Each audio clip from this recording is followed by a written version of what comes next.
জ্বালায় কইমু কইমু চলবনি বাবা মুর্শিদের প্রেম জ্বালায় অঙ্গ জলে জ্বালা কি দিয়া আনিবাই। যারা মুর্শিদের পাগল তারা বুঝবে কথা কোন ঠিক কিনা বাবা। আরে দয়ালের প্রেম জ্বালায় অঙ্গ জলে জ্বালা কি দিয়া ওরে কি দিয়া নিবাই রে জ্বালা ওরে কি দিয়া নিবাই রে জ্বালা ও ও মোর জ্বালা রে জ্বালা কি আনিবাই নোমান সার প্রেম জ্বালায় অঙ্গ কালা জ্বালা কি রশিদ সার প্রেম জ্বালায় ভিতরটা হইল কালা কি দিয়া একটা জবান বন্ধ রাখবেন না চিৎকার মেরে বলি আল্লাহু আকবার আর জবান টেনে বলে দিয়ে আর রাসূলুল্লাহ উচ্চ আওয়াজে বলেন ইয়া ওলি আল্লাহ বন্ধুরে আমার ও কান্দুরা দরবার শরীফের আশিকান জাকিরান ভক্তবিন্দু মুরিদান বাবাজিরা গো আমি সংক্ষিপ্ত সময়ের মধ্যে প্রায় 5 থেকে 7 মিনিটের ভিতরে মহান ওলির দরবারে আল্লাহর হক্কানি পীর মুর্শিদের দরবারে কেন আমরা যাই গেলে আমাদের কতটুক লাভ হয় ফায়দা হয় এই সম্পর্কে আমি আপনাদেরকে একটু ধারণা দিব। আপনারা কি শুনতে রাজি আছেন কিনা নাই বাবা আছেন কিনা এ যুবক ভাইরা মুরব্বী বাবাজিরা রে আল্লাহর ওলিদের ক্ষমতা আছে কিনা নাই আছে একটু আওয়াজ করে বলেন আছে কিনা নাই ক্ষমতা আছে বলেই আমরা আল্লাহর ওলির দরবারে যাই যদি না থাকতো কেউ যাইতো রাত্র 1-1:30 সময় কি এত কনকন শীতের মধ্যে আমরা এখানে বসে থাকতাম? আমাদের ঈমান আমাদের বিশ্বাস আমাদের আকীদা আল্লাহর ওলির দরবারে গেলে কোনো মানুষ কালে হাতে ফিরে না কথা কোন ঠিক কিনা বলেন। এটাই আমাদের আকীদা এটা আমাদের বিশ্বাস এটা আমাদের ঈমান সেই ঈমান বুকে ধারণ করি আমরা মহান ওলির দরবারে হাজিরা দিই কথা কোন ঠিক কিনা। আমার ভাইয়েরা বাবাজিরা গভীর মনোযোগ বিশ্ববিখ্যাত ওলি আল্লাহর ওলি বাইজিদ বুস্তামি রহমাতুল্লাহ আলাইহি রাস্তা দিয়ে হাইটে যাইতেছেন কিতাবের মধ্যে আসছে ওনার গায়ের মধ্যে সুন্দর পোশাক পাক পবিত্র জামা কাপড় নিয়া উনি কোথাও এক জায়গার মধ্যে যাওয়ার জন্য রওনা হয়ে গেলেন। কিতাব সাক্ষী দেয় হঠাৎ করে উপর দিকে একটা পাখি যাইতেছে। কি যাইতেছে বাবা? আর জবানটা ছেড়ে দিয়ে বলেন একটা পাখি উপর দিকে যাইতেছে। হঠাৎ করে ওই পাখি যখন আকাশের দিকে উড়ে যাইতেছে এই অবস্থায় পাখিটা পায়খানা করে দিছে। কি করে দিছে? পাখিটা পায়খানা করে দিছে। ওই পায়খানাটা নিচের দিকে চলে আসছে। আল্লাহর ওলির খেলা বলা যায় না আল্লাহর খেলা বোঝা যায় না। ওই পায়খানাটা আয়েশা আল্লাহর ওলি বাইজিদ বুস্তামি রহমাতুল্লাহ আলাইহির শরীরের মধ্যে পড়ে গেছে। সুবহানাল্লাহ। আমি আপনাদের কাছে জানতে চাই পাখির পায়খানা পাক না না পাক? পাক না না পাক?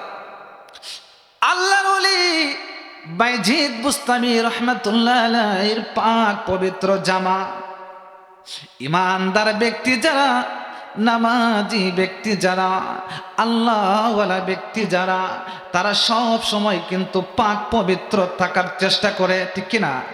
যখনই নামাজের সময় হয় তখনই তাদেরকে আল্লাহর হুকুম পালন করার জন্যে জমিনের মধ্যে সেজদায় পড়ে যেতে হয়। কথা কোন ঠিক কিনা বাবা?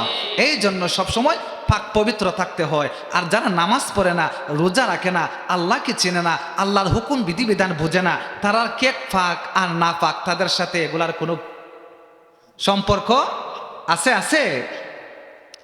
আল্লাহর ওলি বাইজিদ বুস্তামি রহমাতুল্লাহ আলাই, পাক পবিত্র জামা, উনি রাস্তা দিয়ে হাঁটতেছেন, পাখি পায়খানা করে দিছে, পায়খানা ওনার জামার মধ্যে পড়ে গেছে।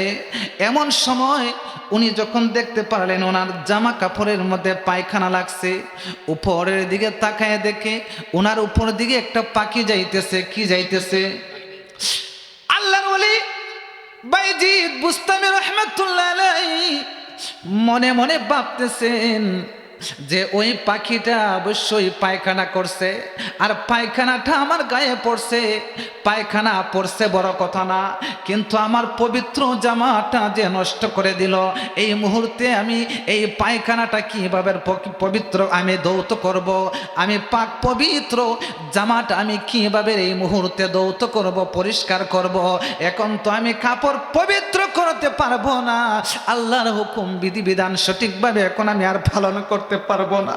আল্লাহর ওলি বাইজিদ বুস্তামি রহমাতুল্লাহ আলাইহির মনের মধ্যে একটা কষ্ট লাগছে। কষ্ট এই কষ্ট না যে আমার কাপড় নষ্ট হয়ে গেছে, আমার কাপড়টা ভরে গেছে, এমন ধরনের কষ্ট না। ওনার মনের মধ্যে ওই কষ্টটা আসছে যে আমি তো এক ওয়াক্ত নামাজ যদি আমি টাইম মতো না পড়তে পারি, কারণ পানি যদি না পাই তাহলে তো আমি কাপড়টা পবিত্র করতে পারবো। ওনার মনের মধ্যে এই জিনিসটা আসছে যে আমি তো যদি নামাজের সময় যদি আমার চলে যায় তাহলে তো আমি আল্লাহর কাছে কি জবাব দিব যে এ বাইজিদ, তুমি তো জোহরের নামাজের সময়টা তোমার চলে গেছে, তুমি টাইম মতো তুমি জোহরের নামাজটা আদায় করো নাই। এমন ধরনের উনি চিন্তা করতে লাগলেন যে আমার নামাজটা তো এখন সমস্যা হবে। কথা কোন ঠিক কিনা? আমার আব্বাজিরা রে, গভীর মনোযোগ, উনি টেনশন করতেছে। পাহাড়ি এলাকা, পানির কোনো ব্যবস্থা নাই, আমি কিভাবে পবিত্র জামাটা দৌত করে পবিত্র করব? ওনার শরীরের মধ্যে একটু রাগ এসে গেছে। যখন শরীরের মধ্যে একটু রাগ এসে গেল রে বাবা, আল্লাহর ওলি বাইজিদ বুস্তামি রহমাতুল্লাহ আলাইহি বেলায়েতের দৃষ্টিতে যখন আকাশের দিকে তাকাইল, আকাশের দিকে তাকানোর পরে ওনার দৃষ্টিটা যখন ওই পাখিটার উপরে পড়ে গেল, সুবহানাল্লাহ বলেন, ওই পাখির দিকে যখন চলে গেল, ওই পাখির দিকে যখন ওনার দৃষ্টি চলে গেল, কিতাব সাক্ষী দেয়, ইতিহাস সাক্ষী দেয়, বাইজিদ বুস্তামি রহমাতুল্লাহ আলাইহি বেলায়েতের পাওয়ারে যখন ওই রাগের দৃষ্টিতে যখন ওই আকাশের দিকে তাকাইলো, আকাশের দিকে তাকানোর পরে ওই পাখির দিকে যখন ওনার দৃষ্টি চলে গেল, খোদার কুদরত বোঝা যায় না। ওই বেলায়েতের দৃষ্টিতে যখন আল্লাহর ওলি বাইজিদ বুস্তামি রহমাতুল্লাহ আলাইহি যখন আকাশের দিকে তাকায়, ওই পাখির উপরে যখন ওনার দৃষ্টি চলে যায়, এই বেলায়েতের পাওয়ারে ওই পাখিটা জ্বলে পুড়ে সারকার হয়ে বাইজিদ বুস্তামির পায়ের নিচে চলে আসে। চিৎকার মেরে বলি সুবহানাল্লাহ। নারে রিসালাত, আহলে সুন্নাত ওয়াল জামাত, জিন্দাবাদ জিন্দাবাদ হযরত মাওলানা সুলতান আহমদ আশিকি সাহেব, জিন্দাবাদ জিন্দাবাদ আন্দুরা দরবার শরীফ, জিন্দাবাদ জিন্দাবাদ। কেউ বুঝিতে পাহাড়ে না রে পীর মুর্শিদের খেলা, হায়রে আল্লাহর ওলির খেলা। ঠিক কিনা? ঠিক কিনা? আল্লাহর ওলিদের লীলা কিন্তু সবাই বুঝতে পারে না। ঠিক কিনা বলেন? আবার জোর করিয়া বুঝতে গেলে তার গোটে মরণ জালা। আল্লাহু আকবার বলেন।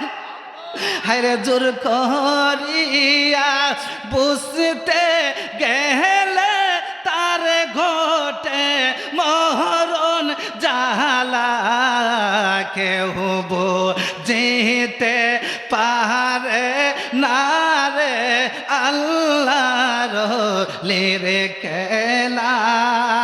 হায়রে পীর মুর্শিদ খুশি।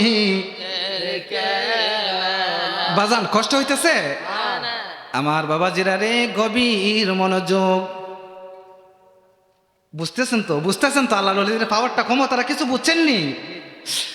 আকাশের দিকে যখন বেলায়েতের দৃষ্টি দিয়ে যখন তাকাইলো, ওই দৃষ্টি যখন পাখির উপরে পড়লো, পাখিটা জ্বলে পড়ে সারকার হয়ে আল্লাহর ওলি বাইজিদ বুস্তামির পায়ের নিচের মধ্যে পড়ে যায়। তাহলে আল্লাহর ওলিদের ক্ষমতা বাবা আছে কিনা নাই? জবান চেনে দিয়ে বলে আছে কিনা নাই? এই জন্য আলোচনা বেশি লাগে না, এখান থেকেই বুঝে নেন যে আল্লাহর ওলিদের ক্ষমতা সাধারণ না রে বাবা। কারণ আল্লাহর ওলিদের ক্ষমতা দিয়েছেন আমার আল্লাহ। কথা বলেন ঠিক কিনা? আল্লাহ যদি কেউরে দেয়, এটার কোনো তুলনা আছে? তুলনা আছে? আল্লাহর ওলির ক্ষমতা দিয়েছেন আল্লাহ। কেন দিয়েছেন? কিভাবে দিয়েছেন?